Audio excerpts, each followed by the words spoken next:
Nous souhaitons la bienvenue à tous ceux qui viennent ici pour la première fois. Vous êtes au bon endroit. Alléluia. Et on bénit aussi ceux qui nous suivent sur Internet via la chaîne de l'Église. Merci pour la technique. Avant de vous donner le titre de mon message, j'ai une question à vous poser. Est-ce qu'il vous est déjà arrivé de regarder un film avec quelqu'un, alors que le film, vous l'avez déjà vu. Vous connaissez la chute, vous connaissez la fin. Mais la personne qui regarde le film avec vous, le regarde pour la première fois. Est-ce que ça vous est déjà arrivé? Ok.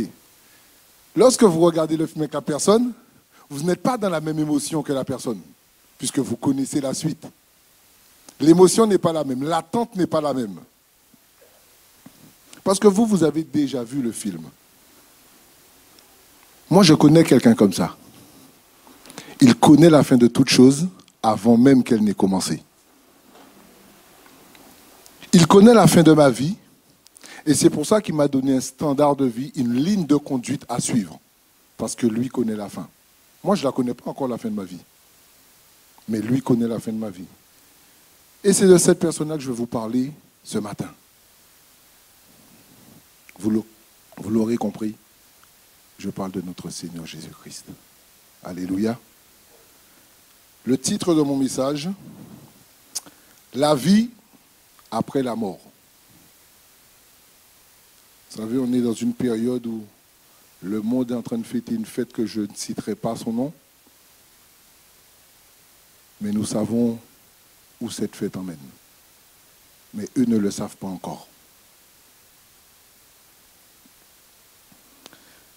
Le passage de Luc 16, versets 19 à 31. Est-ce qu'on peut l'afficher, s'il te plaît?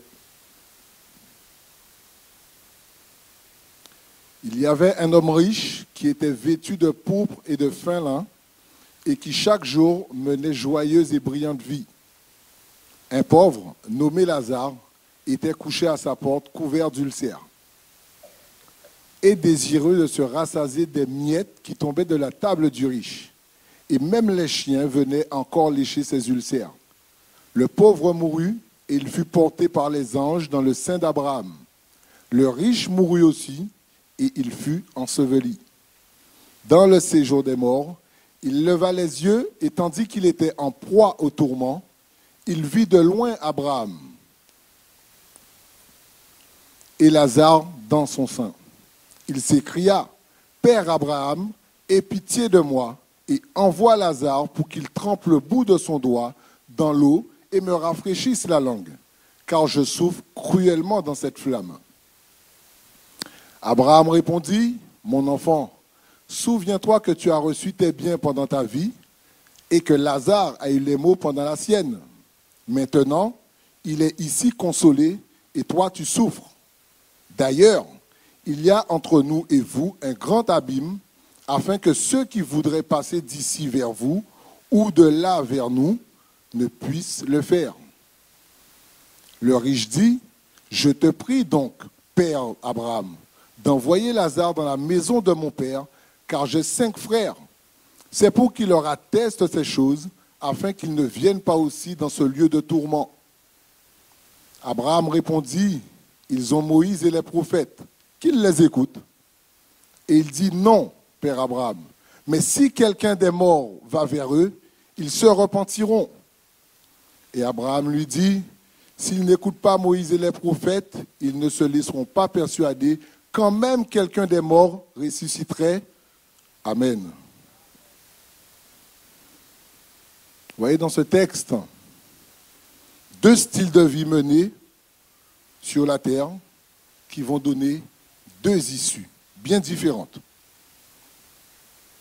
Il est question d'un riche, on n'a pas son nom, et il est question d'un pauvre nommé Lazare.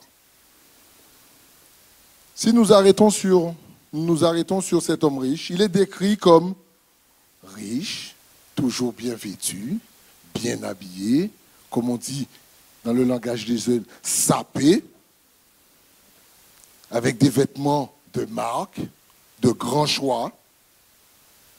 Parce qu'il faut savoir que la pourpre et le fin lin, ce sont des symboles de royauté, de pouvoir, de puissance, de richesse matérielle. Et cet homme s'habillait comme ça. Donc au regard des uns et des autres, c'est quelqu'un qui avait de l'aura, de l'autorité, de la notoriété, quelqu'un de respecté et de respectable. On pouvait donc imaginer que cet homme faisait très attention au vis-à-vis des autres, le regard des autres, très important. Comment me voit-on? Sa personne prenait soin. Je ne dis pas que c'est mal. Dieu nous a donné un corps, il faut en prendre soin. Il vivait dans l'opulence, dans l'ivresse. On va dire qu'il profitait de sa richesse. La Bible a dit, chaque jour, il menait brillante vie et vie joyeuse. Chaque jour. C'est-à-dire que le gars, il ne se reposait pas. C'est-à-dire que le gars, le repos, il ne connaissait pas. Sa priorité, c'était boire, manger, faire la fête. Et beaucoup d'entre nous aiment ça. Je ne dis pas que c'est mauvais. Il vivait dans la sécurité de ses biens. Parce que lui, son argent, sa prestance, c'est ça qui faisait de lui quelqu'un. Certainement qu'il était entouré de personnes du même rang social. Parce que quand on est standing, quand on est connu et reconnu, généralement, on s'entoure que de personnes du même rang social.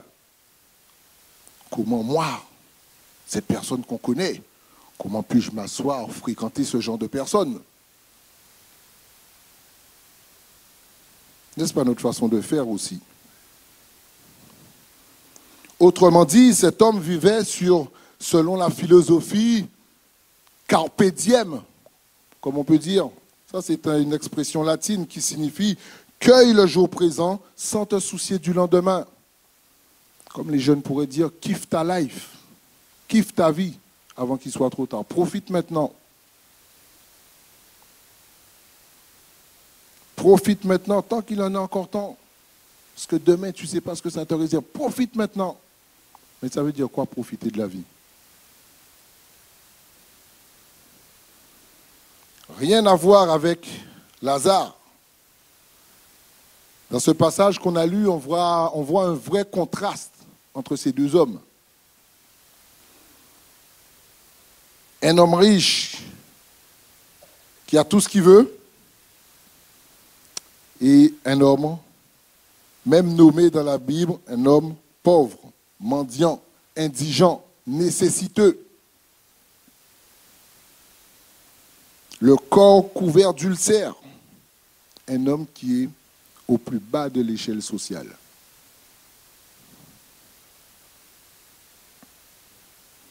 Une condition de vie que personne n'envie, n'est-ce pas? Si je vous donne la possibilité aujourd'hui d'avoir la vie de l'homme riche et d'avoir la vie de Lazare, si nous sommes honnêtes, il n'y a aucun de nous qui choisissons la vie de Lazare.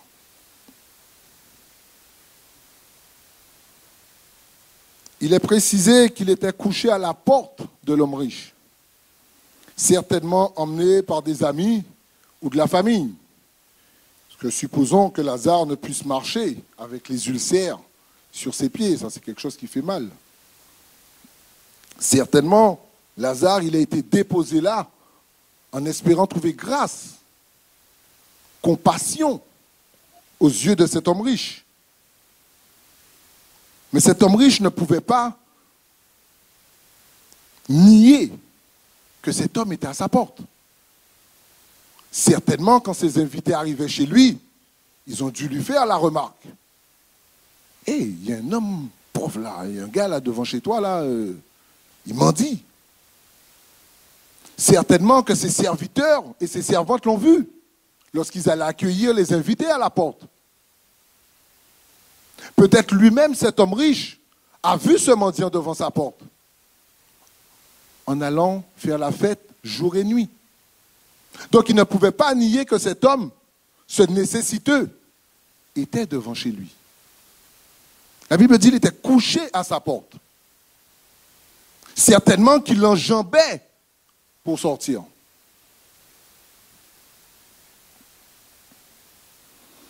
Alors Lazare a certainement été placé là en espérant que cet homme riche ait compassion de lui.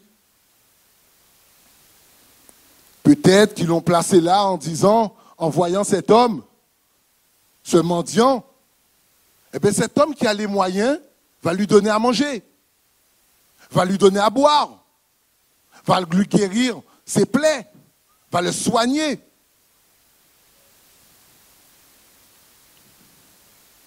La Bible dit que Lazare aurait aimé se rassasier, même des miettes qui tombaient de la table du riche.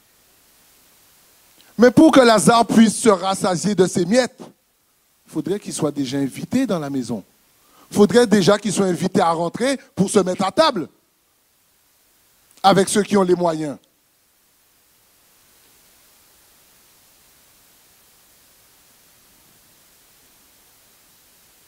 Lorsqu'on prête attention aux détails du texte, on peut dire que Lazare était dans un piteux état.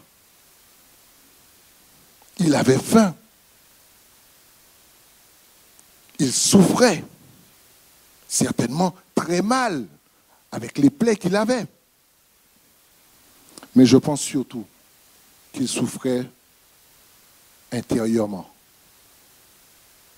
Je pense qu'il souffrait surtout du sentiment d'abandon et de mépris de la part des autres. Parce que lui, il était là, assis, toute cette journée devant la porte de cet homme. Et il voyait des gens bien habillés. Il voyait des gens bien nourris. Il voyait des gens rassasiés. Parce que oui, l'excès de table est un péché. Personne d'entre nous, lorsqu'on a bien mangé, on a trop mangé, on ne dit pas, Seigneur, pardon, je viens de pécher, hein, mais l'excès de table est un péché.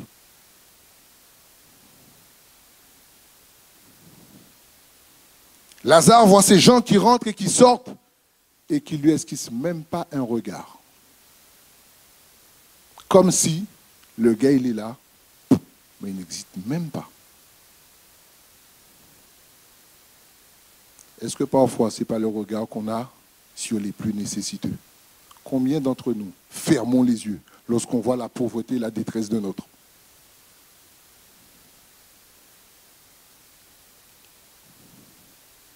Mais je ne dis pas ça pour vous, hein. Moi aussi, ça m'arrive. À première vue, tout semble opposer ces deux hommes. Clairement. Un homme qui semble être béni de Dieu.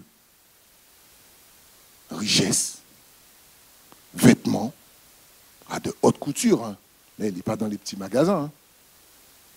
Rang social, connu et reconnu. Repas raffiné. Ah, lui, il ne mangeait pas poulet grillé. Hein. Lui, c'était... On monte en gamme. Hein. Et on voit un autre, emprunt presque, on pourrait dire, à la malédiction. Parce que l'ulcère, c'est aussi la 6e plaie d'Égypte, à cause de tous ceux qui désobéissaient à la loi. On peut lire ça dans Deutéronome 28. Il est fait également de chiens qui viennent lécher ses plaies. Chiens sont des animaux impurs selon la loi, cette époque. Une vie pour Lazare qui n'est que misère et humiliation. Qui voudrait vivre la vie de Lazare? Franchement. Franchement. Personne. Personne n'envie cet homme. La Bible nous dit, les deux mourus. Vous avez compris, hein, que les richesses ne vont pas vous faire vivre éternellement. L'homme était riche, était bien riche, mais il est mort comme le pauvre. La égalité parfaite. La Bible dit que Lazare fut transporté dans le sein d'Abraham par les anges. Et que l'homme riche fut enseveli.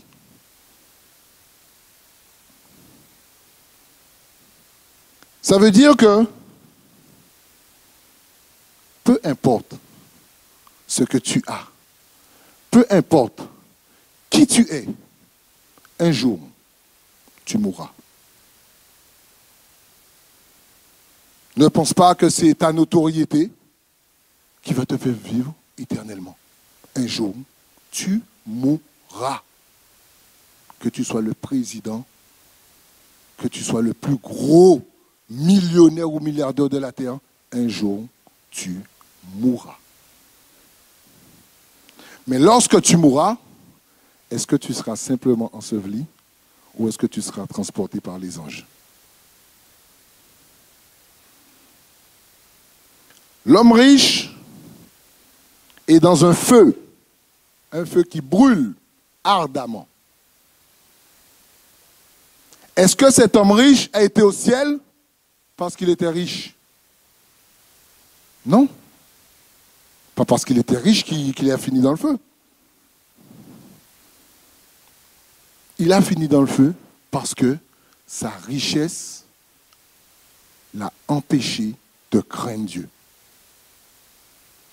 Il a fini dans le feu parce que sa richesse l'a empêché de servir les intérêts du royaume.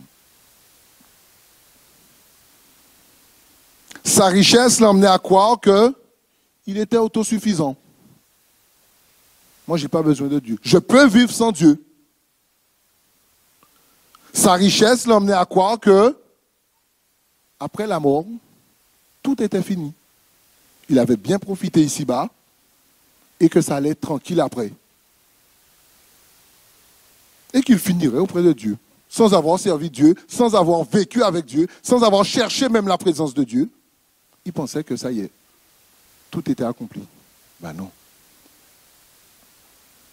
Et beaucoup de personnes aisées, beaucoup de personnes riches, matériellement, avec leur maison, leur belle voiture, leur compte en banque bien garni, et la vie qu'ils mènent aujourd'hui pensent que ça leur donne un accès au ciel.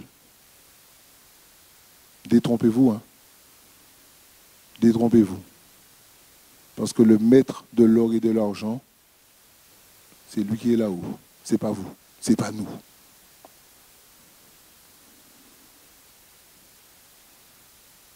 N'oublions pas que toutes ces choses ne garantissent pas d'aller au ciel. La Bible dit, ne vous amassez pas de trésors sur la terre, là où la teigne et la rouille détruisent, et où les voleurs dérobent et percent. Matthieu 6, 19. La Bible donne un avertissement concernant ça. Ne faisons pas des richesses Dieu.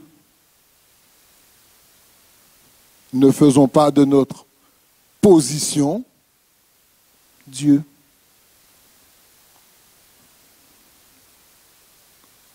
Il y a une chanson que les gens chantent dans le monde. On ira tous au paradis. Vous avez déjà entendu ça ou pas? Vous avez déjà entendu ça ou pas? Ok. Tout le monde n'ira pas au paradis. Hein? Tout le monde n'ira pas au paradis. Ça, c'est une hérésie. Ça, c'est un mensonge du diable. Ceux qui iront au paradis, c'est ceux qui auront accepté Jésus-Christ ici-bas.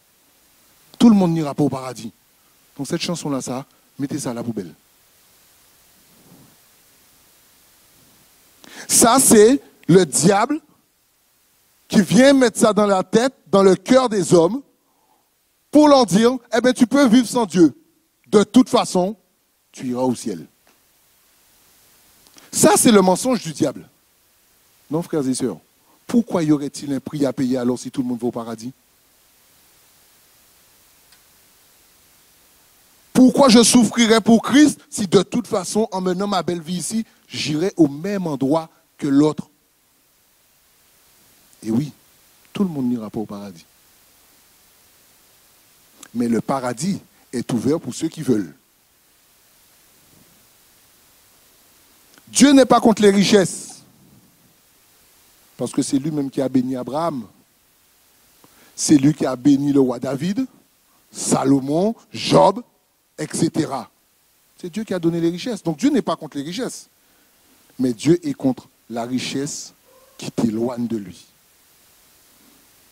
Dieu est contre ce qui prend sa place dans ta vie. Dieu est contre là où tu mets cette chose au-dessus de Dieu. Il a dit quoi? Matthieu 6, verset 33-34. Cherchez, premièrement, le royaume et la justice de Dieu. Et quoi d'autre? Tout vous sera donné par-dessus. Voici la volonté du Père.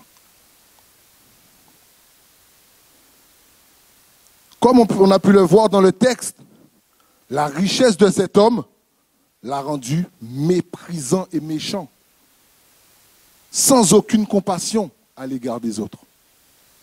Et en l'occurrence, Lazare. Nous avons lu que Lazare le pauvre était couché à la porte de sa maison. Il voyait la condition de Lazare. Il avait les moyens de le soigner avec ses ulcères. Il avait les moyens de le nourrir. Il avait les moyens de lui faire du bien. Et lui, il a préféré vivre sa petite vie tranquillement, sans faire attention à Lazare. Vous savez, c'est comme l'histoire du bon samaritain. Cet homme qui a été laissé pour mort après avoir été frappé par des voyous. Tout le monde passait à côté, en faisant semblant de ne pas le voir. Et le bon samaritain s'est arrêté. Il a pris soin de lui. Voici ce que Dieu nous demande. Arrêtons de mettre des œillères et de faire semblant de ne pas voir celui qui souffre à côté.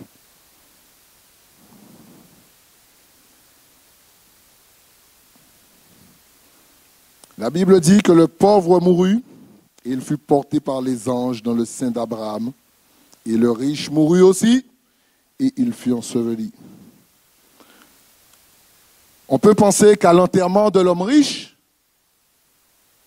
il y avait une foule nombreuse. Il y avait peut-être une grande cérémonie avec des personnalités connues, puisque c'était certainement dans ce milieu-là qu'il baignait. Et donc forcément, c'est ce milieu-là qui va venir le jour de sa mort. Peut-être qu'il y avait des discours super élogieux. Oh, il était, oh, il était, oh, il était. Mais effectivement, il était. Lazare, lui, n'a certainement pas eu cette attention humaine. On dit, oh, ça c'est le mendiant là-bas qui est mort. Oh, pas grave ça. Aucune importance pour nous. Mais ce qui n'a pas d'importance aux yeux des hommes a de l'importance devant Dieu.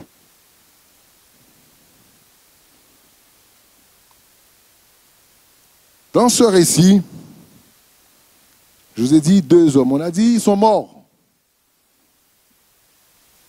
Lorsqu'on parle des 2 hommes, est-ce que vous avez remarqué quelque chose? Une différence. Allez, soyons en interaction. Qu'est-ce que vous avez repéré sur ces 2 hommes lorsque la Bible en parle? Soyez pas timide. Oui?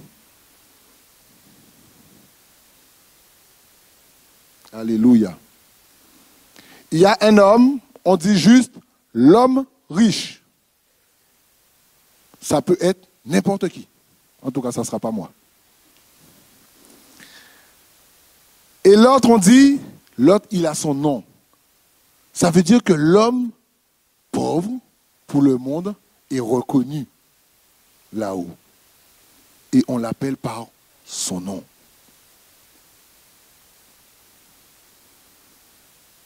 Un des 2 n'a pas de pièce d'identité. Et pourtant, on n'aurait pas pensé que c'est l'homme riche qui n'a pas de pièce d'identité. Hein. Moi, j'aurais plus dit le mendiant. Mais il n'a pas de pièce d'identité au ciel. On ne le connaît pas. Il est juste appelé l'homme riche. Et Lazare, il est appelé par son nom. Alors, ce n'est pas parce que l'homme était pauvre qu'il est monté au ciel. Hein. Moi, je ne suis pas de ceux qui font la promotion de la pauvreté. Pas du tout. Alors là, tu peux être pauvre et finir en enfer. Hein. Comme tu peux être riche et finir au ciel.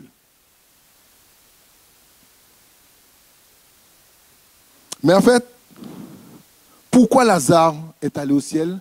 C'est parce que Lazare n'a pas laissé sa pauvreté l'éloigner de Dieu.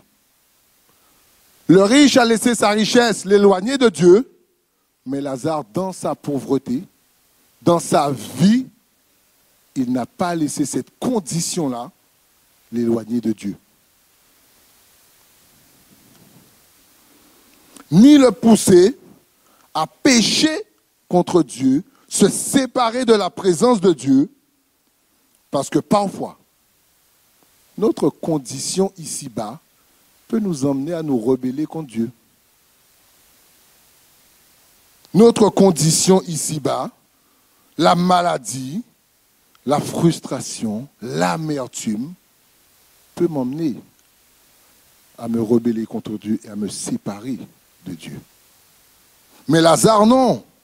Lazare souffrait, mais malgré sa souffrance, il est resté attaché à Dieu.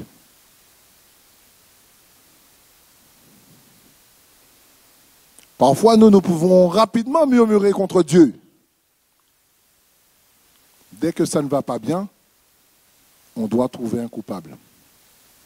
Alors, au lieu de se remettre en question, on doit trouver un autre coupable. Eh bien, si généralement on n'accuse que Dieu, c'est tellement plus facile. Mais pendant sa vie sur terre, Lazare avait marché avec Dieu. Et à sa mort, la Bible dit, les anges sont venus le prendre et l'ont transporté dans le sein d'Abraham, qui représente la présence de Dieu, la paix de Dieu, le repos de Dieu.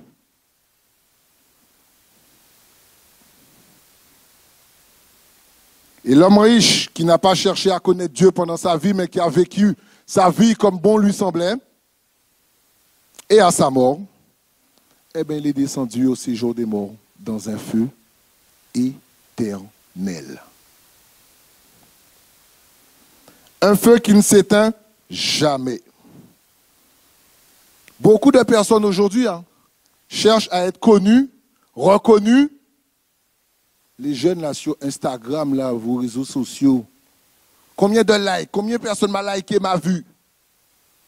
Parce que je veux être une notoriété sur Internet. Dans les journaux, on parle de moi. T'as vu l'article sur moi? C'est génial. On m'a reconnu dans la rue, c'est génial. Je te pose une question ce matin. Ton nom là qui est sur les réseaux sociaux, ton nom qui est dans les journaux, ton nom qui est sur Internet, à la télé, est-ce que ton nom est inscrit dans le livre de vie? Est-ce que tu es sûr que ton nom est inscrit dans le livre de vie? As-tu une carte d'identité au ciel? Oui, sur la terre tu l'as. Mais au ciel, est-ce que tu l'as? Jésus même a repris ses disciples. Ne vous réjouissez pas de ce que les esprits vous sont soumis, mais réjouissez-vous de ce que votre nom est inscrit dans le livre de vie. Voici la réprimande de Jésus à ses propres disciples, ceux qui marchaient avec lui. Voici la réprimande de Jésus. Alors, est-ce que ton nom est inscrit dans le livre de vie? Tout le monde te connaît ici, mais est-ce que ton nom est inscrit là-haut?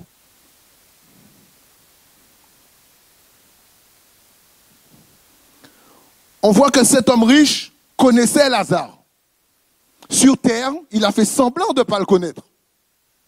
Mais lorsqu'il était dans le feu, la Bible nous montre qu'il le connaissait vraiment. Et connaissait son nom. Parce que lorsqu'il est mort, il dit quoi, Abraham? Envoie Lazare.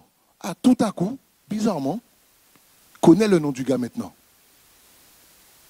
Sur la terre, il ne savait même pas qu'il y avait un mendiant devant chez lui, mais maintenant qu'il brûle, envoie Lazare. Et ça veut dire qu'il connaissait alors.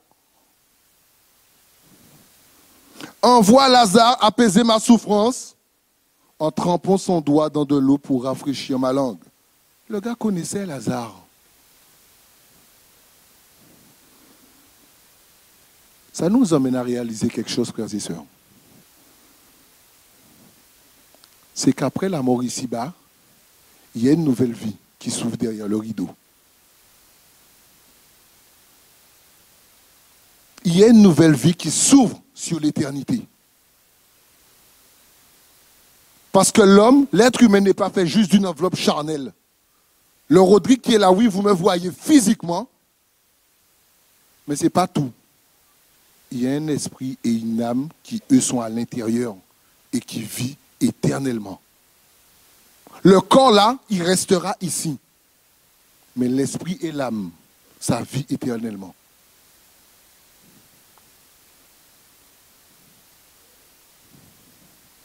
Donc cet homme va faire cette demande à Abraham. Envoie Lazare. Comme si Lazare est à sa disposition.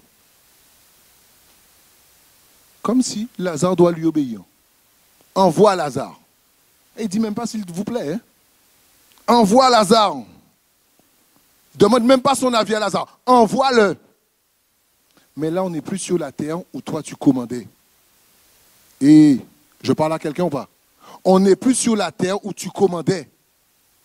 On est dans les cieux où il y a quelqu'un d'autre qui commande là-haut. Abraham va lui dire, non mon fils. Abraham prend le temps de l'appeler fils. Pourquoi? Toute créature est née de Dieu. Que tu sois bon ou mauvais, tu es né de Dieu. Dieu ne t'a pas créé mauvais. Tu as fait en sorte de devenir mauvais, mais tu restes une créature de Dieu. Non, mon fils. Ce n'est pas parce que un enfant a désobéi à son père. Allez, je vais me mouiller, je vais prendre l'exemple de mon fils. Ah, il n'aime pas trop ça, mais... Même si Ronnie me désobéit, même si Ronnie fait tout le contraire de ce que je lui dis, même si Ronnie s'en va de la maison, Ronnie restera mon fils. Qu'il le veuille ou non. Alléluia. Tu es une créature de Dieu. Et qu'est-ce que Dieu dit de ces créatures? Tu es une créature merveilleuse. Mais les choix que tu feras auront leurs conséquences. Et c'est ce que cet homme, c'est ce qui lui arrive. C'est une créature de Dieu. C'est pour ça qu'il se permet d'appeler Abraham Père. Parce que c'est une créature de Dieu. Mais malheureusement, les choix qu'il a faits sur terre l'ont emmené quelque part. Donc Abraham lui répond, non mon fils, même si Lazare voulait, il ne pourrait pas. Parce qu'il y a une séparation qu'on ne peut pas franchir entre nous deux. Et même si toi, tu voudrais venir vers nous, ce n'est pas possible. Ce n'est pas possible. Quand tu arrives dans l'éternité, quand tu meurs, il n'y a plus de passerelle possible. Il n'y a plus de pont possible. Il y a un grand vide au milieu. Ici-bas, on peut passer de Saint-Brieuc à Lannion, Saint-Brieuc à Brest. Il y a le pont d'Armor qui fait ça. On peut passer de l'autre côté. Dans l'éternité, il n'y a pas de pont. Le pont, vous savez où il est aujourd'hui? Il est ici, c'est Jésus-Christ. Le pont aujourd'hui, c'est Jésus-Christ. La passerelle, c'est Jésus-Christ. Donc tu peux encore sortir du chemin de l'enfer pour venir sur le chemin du ciel. Par la foi en Jésus-Christ. C'est le seul pont que je peux te proposer aujourd'hui. Parce que demain, quand tu mourras, il n'y aura plus de pont. Tu auras fait des choix, il y aura la conséquence de tes choix, et il y aura l'endroit où tu seras à la conséquence de ton choix. Est-ce que je parle à quelqu'un? Même si vous ne dites pas Amen, c'est la parole de Dieu. Si tu meurs sans Dieu, tu seras tourmenté par la souffrance du feu. C'est ce que l'homme riche, il vit dans ce récit qu'on a vu. Il a dit, je suis dans cette flamme éternelle. Si tu meurs sans Dieu, tu seras même attristé pour ceux qui vivent encore, à ceux à qui tu n'as pas parlé de Dieu. Dieu te donne des occasions de parler de lui, tu ne le fais pas. Mais le jour où tu mourras, oh, je prie que ce ne soit pas ton partage, l'endroit où l'homme riche est. Mais si c'est le cas, tu seras même attristé pour ceux de ta famille où tu n'as pas ouvert la bouche au nom de Jésus. Oui, parce que ta conscience va te rappeler que les choix que tu as faits sur la terre, eh bien, c'est à cause d'eux que tu es là. Quand vous voyez l'homme riche, il ne se plaint même pas de l'endroit où il est. Parce que sa conscience lui rappelle, tu as mené la vie ici. Tu n'as pas pris en compte Dieu.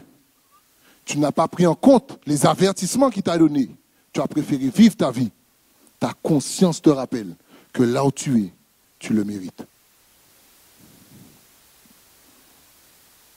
Donc, notre conscience, quand on est dans le feu, notre conscience nous rappellera des choix qu'on aurait pu faire sur la terre et qu'on n'a pas fait. Voyez Lazare. Lazare, autant l'homme riche le reconnaît, autant lui ne connaît pas du tout.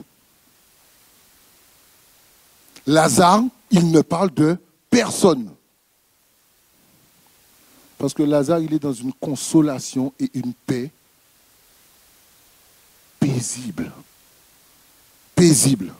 Lazare, il a oublié ses souffrances. Lazare, il a oublié le mépris dont il était l'objet sur la terre. Maintenant, Lazare, il jouit pleinement de la joie, de la paix.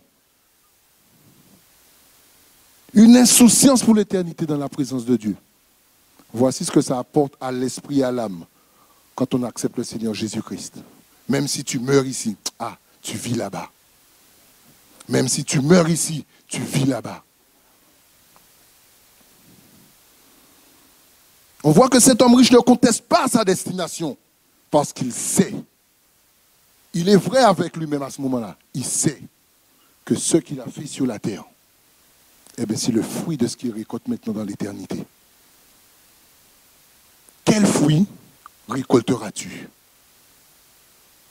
Quel fruit récolteras-tu dans l'éternité?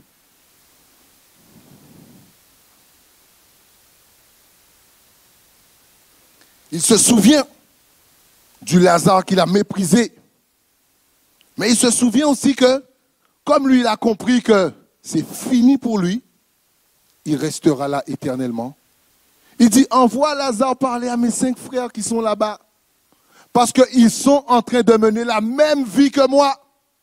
Et comme moi, je sais déjà ce qui va arriver à la fin, envoie Lazare les avertir. Vous vous souvenez tout à l'heure en introduction, je vous ai dit, quand on a vu la fin d'un film, on n'a pas les mêmes émotions qu'au début. Lui, le gars, l'homme riche, il connaît la fin maintenant. Mais ses frères ne connaissent pas. Est-ce qu'on attend d'être dans le feu pour pouvoir accepter Jésus-Christ? Je vous ai dit, il sera trop tard. Envoie Lazare auprès de mes frères pour leur dire non, arrêtez cette vie que vous menez. Parce que vous allez venir me rejoindre ici. Et ce n'est pas un cadeau là où je suis.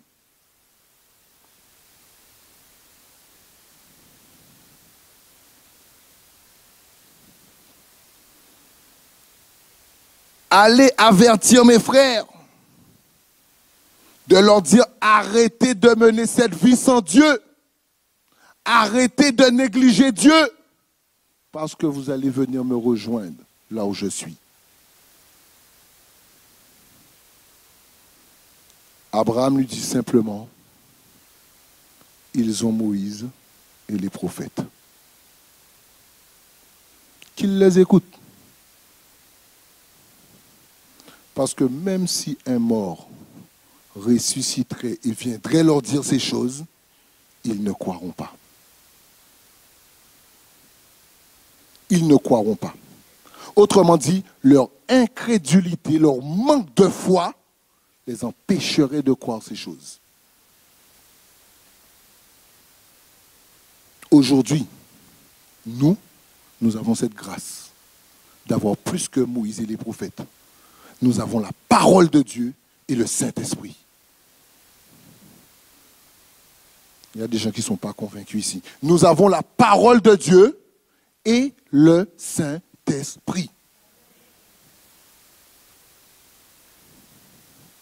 C'est l'Esprit qui convainc de péché, de justice et de jugement. Ce n'est pas ma belle prédication qui doit te convaincre.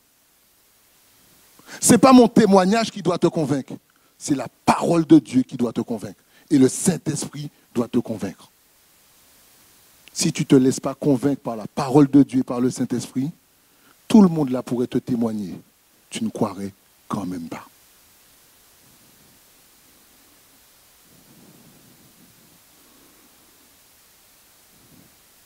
Ce matin, moi, je suis simplement là pour vous dire, il y a deux choix de vie.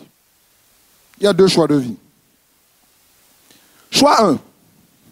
Soit tu vis ici-bas avec Dieu et tu vivras avec lui après la mort. Deuxième choix. Soit tu vis ici-bas sans Dieu, mais tu vivras sans lui après la mort. Voici les deux choix.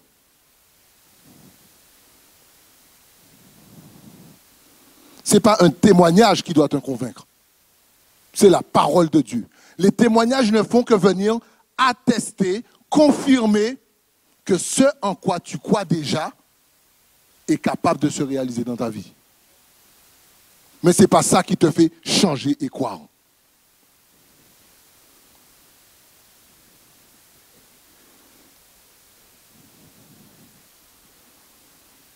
Le Seigneur ne nous a pas laissés orphelins. Le Seigneur nous a tout donné.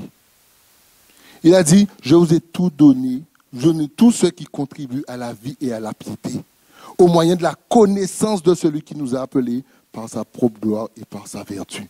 Dieu nous a tout laissé. Peut-être que tu n'avais jamais entendu parler de Dieu. Mais aujourd'hui, tu ne pourras pas dire, je ne savais pas.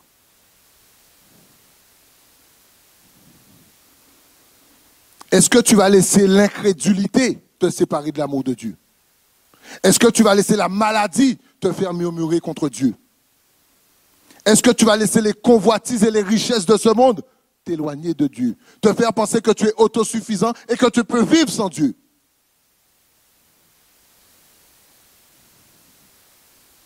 Alors que Dieu est sa parole et Dieu est derrière sa parole pour l'accomplir. Il a dit Romains 8, verset 38-39, « Je suis sûr, rien ne pourra me séparer de l'amour de Dieu, manifesté en Jésus-Christ, notre Seigneur. Ni la mort, ni la vie, ni les anges, ni les esprits, ni le présent, ni l'avenir. » Écoutez bien, « ni tous ceux qui ont un pouvoir. » Ça veut dire qu'il y a quelqu'un qui a un pouvoir et qui peut te faire croire qu'il peut te séparer de l'amour de Dieu. Ça, c'est le diable. Mais même lui est vaincu au nom de Jésus. Parce qu'il a dit, ni tous ceux qui ont un pouvoir. Je ne suis pas là pour dire que Satan est fort. Il a, mais moi, j'ai celui qui... Oh, est-ce que je parle à quelqu'un? J'ai celui qui est au-dessus de tout. Alléluia. Rien ne peut me séparer de l'amour de Dieu manifesté en Jésus-Christ. Mais pour que rien ne vienne me séparer, ça veut dire qu'il faut que je sois déjà attaché, non? Il faut que je sois attaché pour qu'on ne puisse pas me détacher, me séparer. Vous savez, un jour, je voulais changer quelque chose de mon robinet, la robinetterie. Et il y avait une vis que je devais dévisser. Mais ça faisait des années que c'était là. Des années. J'ai essayé, je n'ai pas réussi. Je me suis dit, on m'a déjà dit qu'il faut mettre de l'huile. Il y a un produit qu'on appelle WD-40. Vous connaissez ou pas? J'ai fini la bouteille dessus. Et je me suis dit, normalement, ça sort tout seul. Eh bien, malgré ça, je n'ai pas réussi à dévisser le boulon qui était dessus. Parce que c'était enraciné. Est-ce que tu es enraciné à Dieu? Est-ce que tu es enraciné? Est-ce que le WD-40, donc l'épreuve, est-ce que la maladie, est-ce que le manque d'argent va réussir à déboulonner la vis que tu es avec le Seigneur?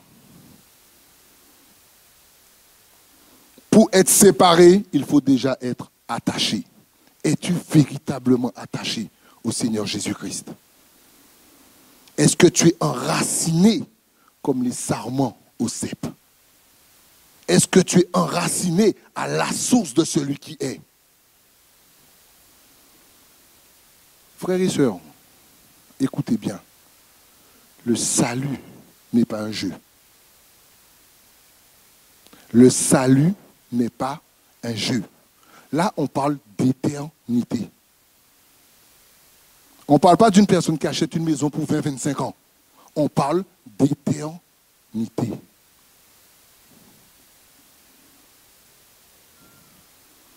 Personne ne sait le jour ou l'heure où il mourra. Est-ce que tu sais même si tu vas vivre dès que tu sors d'ici? Est-ce que tu sais même si tu vas manger le rôti que tu as mis au four? Tu ne sais pas. Tu ne sais pas. Tu ne sais pas. Personne ne sait s'il vivra un jour de plus. Personne. C'est pourquoi Éphésiens 5, versets 15 à 17 dit « Faites donc bien attention à la façon dont vous vous conduisez. Ne vous comportez pas comme des fous, mais comme des sages, des personnes raisonnables, des personnes renouvelées. Rachetez le temps, car les jours sont mauvais. C'est pourquoi ne soyez pas stupides, mais comprenez quelle est la volonté de Dieu. » La volonté de Dieu, c'est que tous soient sauvés. Tous soient sauvés. Voilà ce qui est bon et agréable devant notre Dieu, notre Sauveur. Lui qui désire que tous les hommes soient sauvés. Il a tant aimé le monde qu'il a donné son Fils, Jésus-Christ, afin que quiconque, il n'a pas dit les riches, il n'a pas dit les pauvres, il n'a pas dit les noirs, il n'a pas dit les blancs, il a dit que quiconque croit ne périsse point, mais ait la vie éternelle.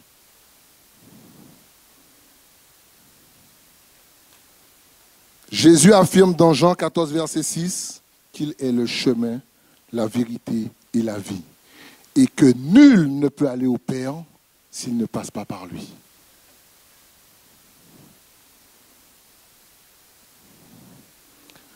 Donc ton éternité ne se prépare pas dans 5-10 ans, frères et sœurs. Ton éternité se prépare maintenant. C'est maintenant que Jésus est disponible. C'est maintenant qu'il a encore temps. C'est maintenant qu'il a encore temps de pouvoir accepter Christ. C'est maintenant. Parce que tu ne sais pas, quand tu sortiras de là, tu ne sais pas si tu vivras. Ce matin, tu as cette opportunité-là de dire, Seigneur, j'ai entendu ta parole. Je décide de ne pas endurcir mon cœur et de t'accepter comme Seigneur et Sauveur. Si ce matin, mais seulement si, parce qu'il faut être vrai devant Dieu, si ce matin, le message a percuter la profondeur de ton cœur. Simplement, on va baisser la tête et tu vas répéter après moi. Seigneur Jésus, dans ton cœur, Seigneur Jésus, j'ai entendu ta parole aujourd'hui. Je reconnais que je vis une vie sans toi. Je reconnais que tu es le chemin, la vérité et la vie. Tu es le Fils de Dieu, mort et ressuscité pour me réconcilier avec Dieu, qui est mon Créateur. Viens changer la direction de ma vie. Lave-moi dans ton sang précieux. Par ton esprit, viens vivre en moi et aide-moi à vivre pour toi. Amen.